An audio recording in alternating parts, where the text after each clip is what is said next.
Okay, let's go.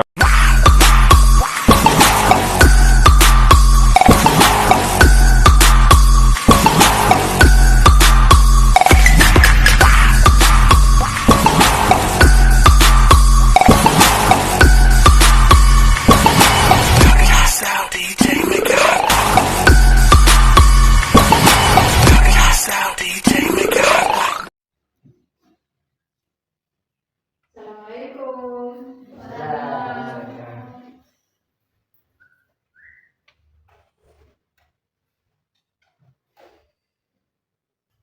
Sebelum pelajaran dimulai, alangkah baiknya kita berdoa terlebih dahulu.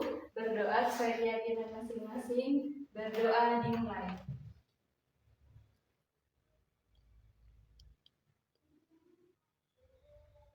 Selesai.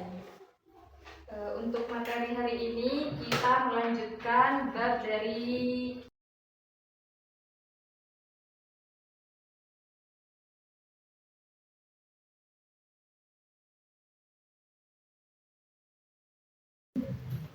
pada bab 4 ini kita akan belajar tentang materi gotong royong. Apa sudah ada yang tahu di sini apa itu gotong royong? Belum.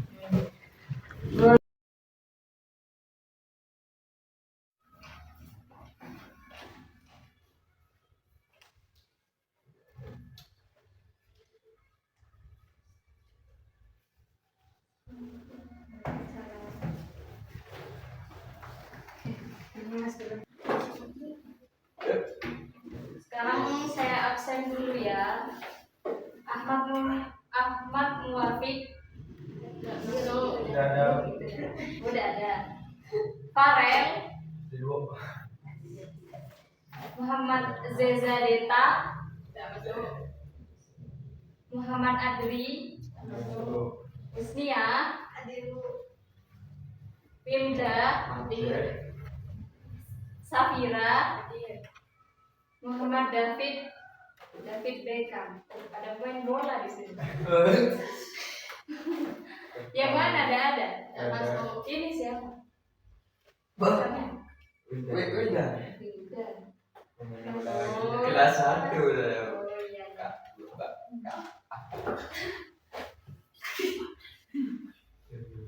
Baik, pelajaran hari ini kita melanjutkan materi yang minggu lalu, yaitu konsep gotong royong.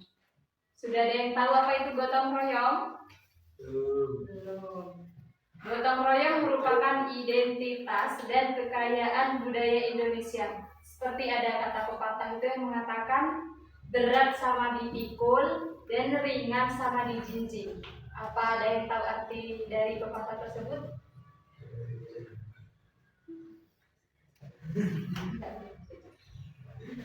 Arti dari pepatah itu yaitu pekerjaan yang berat jika kita lakukan bersama-sama itu akan terasa ringan. Seperti contohnya di daerah sini itu ada renovasi musola.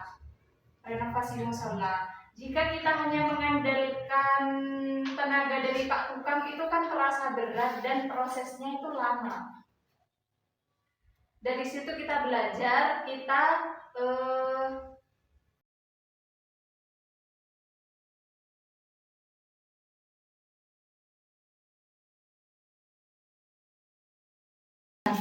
pekerjaan yang berat jika dilakukan bersama-sama itu akan terasa ringan. Seperti contohnya yang barusan itu, misalkan ada salah satu musola yang direnovasi. Nah, ketika kita hanya mengandalkan tenaga dari Pak Tukang itu kan prosesnya lama dan juga terasa berat. Kenapa terasa berat? Karena tenaganya itu kurang. Tenaga dari Pak Tukang sendiri itu kan terbatas. Misalkan dalam renovasi musola itu hanya memakai tenaga 5 orang misalkan, itu kan terasa berat dan prosesnya lama. Jadi jalan keluarnya yaitu kita buat pengumuman di musola. Soalnya musola itu kan fasilitas umum yang digunakan semua orang. Kita buat pengumuman bahwa besok akan ada kerja bakti misalkan untuk pengecoran di musola tersebut. Otomatis warga itu kan sukarela datang untuk membantu proses pembangunan musola tersebut seperti itu. Nah, sebagai makhluk sosial, manusia itu tidak bisa hidup sendiri. Manusia senantiasa membutuhkan bantuan orang lain. Seperti contohnya kalian, misalkan kalian ada PR, tidak tahu, pasti butuh ke temennya kan? Ya. Hal ini itu sudah menjadi fitrah setiap manusia bahwa semua manusia itu saling membutuhkan satu sama lain. Seperti itu ya. Nah, selanjutnya menurut Khordadiningrat itu membagi dua jenis gotong royong yang sudah dikenal oleh masyarakat, yaitu gotong royong tolong menolong dan gotong royong kerja bakti. Kalau gotong royong tolong menolong itu misalkan di rumah kalian ada yang meninggal. Nah, itu salah satu contohnya gotong royong tolong menolong. Itu misalkan yang mempunyai hajat itu datang ke rumah kalian, datang ke orang tua kalian, misalkan dimintai tolong buat bantu di acara di rumahnya, gitu kan? Nah, yaitu namanya itu termasuk ke gotong royong tolong menolong.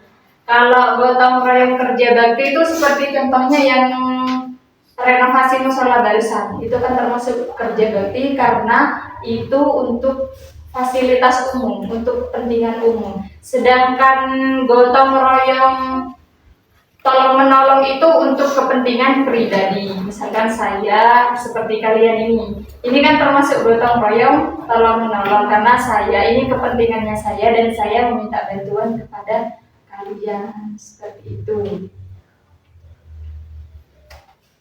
Khordadiningrat itu membagi 4 gotong royong yang terdapat pada masyarakat pedesaan. Yang pertama itu tolong menolong dalam aktivitas pertanian. Yang kedua, tolong menolong dalam aktivitas sekitar rumah tangga.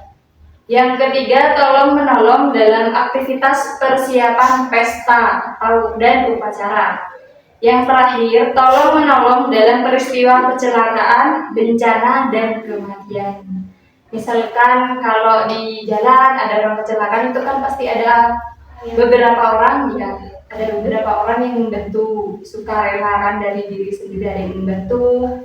Terus kalau ada kematian, gitu kan ada itu dari hari pertama sampai hari sampai hari ke-7 itu kan ada yang senantiasa membantu, misalkan bantu bungkus kue, nasi, dan lain sebagainya. Sudah, mungkin itu saja tentang sedikit penjelasan tentang tema gotong royong hari ini. Mungkin ada yang mau ditanyakan? Tidak ada? Ada. Coba sekarang kalau kalian tidak ada yang mau ditanyakan, saya ditanya ya. Coba sekarang pertanyaan yang pertama, kalau kalian bisa jawab angkat tangan ya. Pertanyaan yang pertama, mengapa sebagai makhluk sosial manusia tidak dapat hidup sendiri? Karena manusia senantiasa membutuhkan bantuan orang lain. Hal ini menjadi fitrah manusia. Oleh karena itu, dalam kehidupan masyarakat diperlukan adanya kerjasama, gotong royong dan sikap saling membantu untuk menyelesaikan berbagai permasalahan hidup. Ya.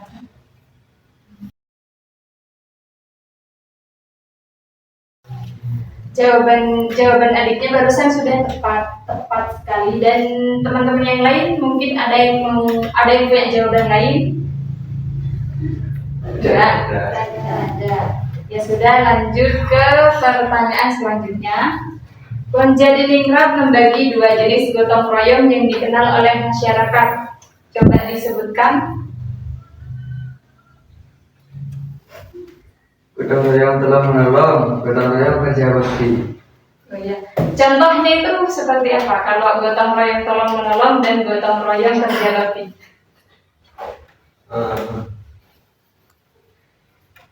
Seperti nikahan itu udah. Oh iya, kalau gotong royong tolong menolong itu ya? Seperti nikahan saling membantu rumah tangga. Oh iya. Kalau tolong menolong kerja bakti. Sering tolong menolong untuk fasilitas umum. Seperti Eh,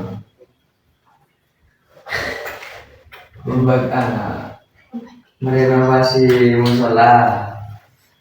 ya merenovasi musola, perbaikan jalan dan lain sebagainya. Yang terakhir, sebutkan 4 jenis gotong royong yang terdapat pada masyarakat pedesaan. Coba. Tolong menolong dalam aktivitas pertanian. 2. Tolong menolong dalam aktivitas sekitar rumah tangga. 3. Tolong menolong dalam aktivitas persiapan pesta dan upacara. 4. Tolong menolong dalam peristiwa kecelakaan, bencana, dan kematian. Nah, tolong menolong dalam aktivitas pertanian itu contohnya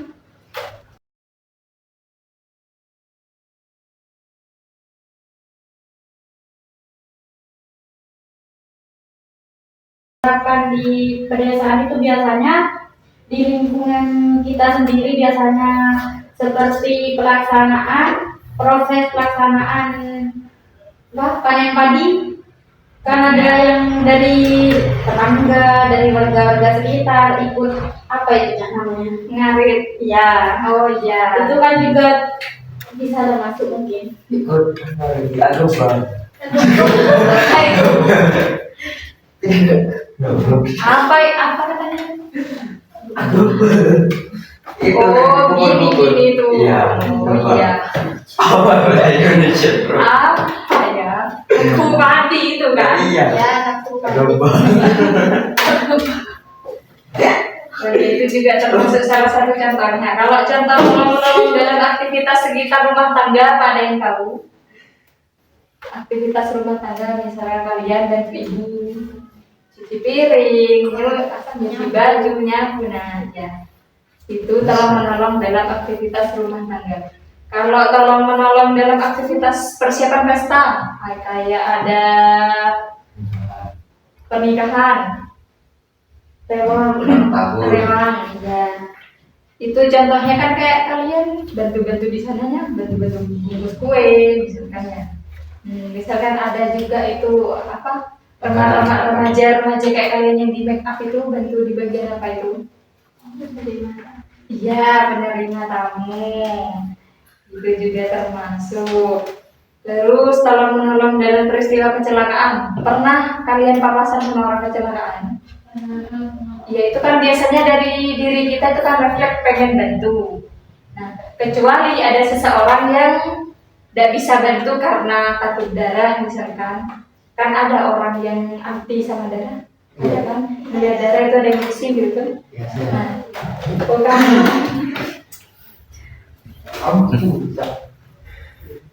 Nah, kalau misalkan tolong menolong dalam peristiwa bencana, apa kalian pernah? Bencana, misalkan kayak dulu itu ada Rami Sempol yang banjir dan itu.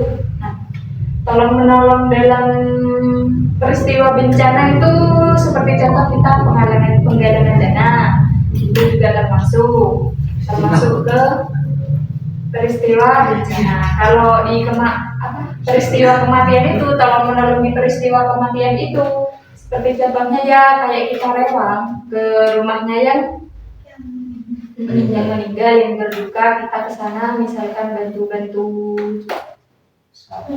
masak, bungkus kue, bungkus nasi gitu kan bisa. Iya, tahlil kalau yang cowok.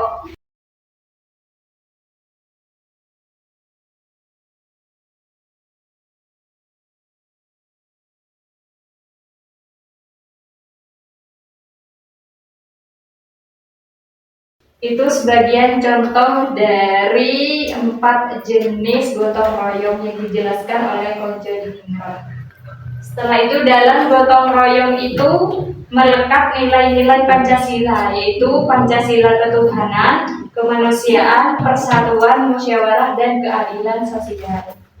Itu kalau dalam konsep tolong menolong itu sudah mencakup dalam 5 sila itu. Yang pertama ketuhanan yang Maha Esa, yang kedua kemanusiaan yang adil dan beradab, yang ketiga persatuan manusia, yang keempat kerakyatan yang dipimpin oleh hikmat dengan kesejahteraan dalam permusyawaratan perwakilan, yang kelima keadilan sosial bagi seluruh rakyat Indonesia.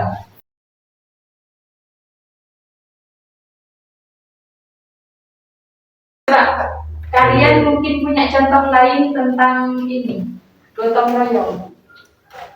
Contoh lain gotong royong di rumah kalian. Misalkan kalian pernah ikut ini kegiatan gotong royong. Kalau di rumahnya misalkan bersihkan jalan, ya itu kan termasuk gotong royong juga. Tidak gotong royong kerja bakti kan. Kamu Wildan, mungkin punya contoh lain yang belum saya sebutkan,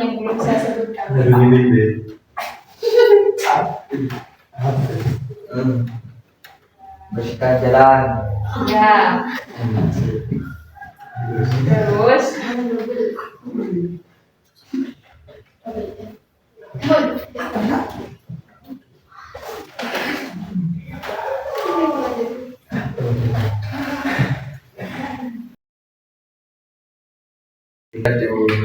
coba ini yang cewek-cewek, kalian di rumahnya pasti ada yang pernah nikah, pasti ada yang nikah di rumahnya kan? Ya, ada. Ada. Terus kalian itu misalkan di rumahnya ada hajatan kayak itu, kalian ada bantu-bantu? Coba sebutin bantu-bantu apa kalian bisa? Buat kue. Buat kue. Ya, Ya itu kan sudah dinormalisasikan. Ya, terus apa lagi? Masak. Ya, ya. Masak. Terus? Ya, sudah ditanyakan barusan. Ya, iya.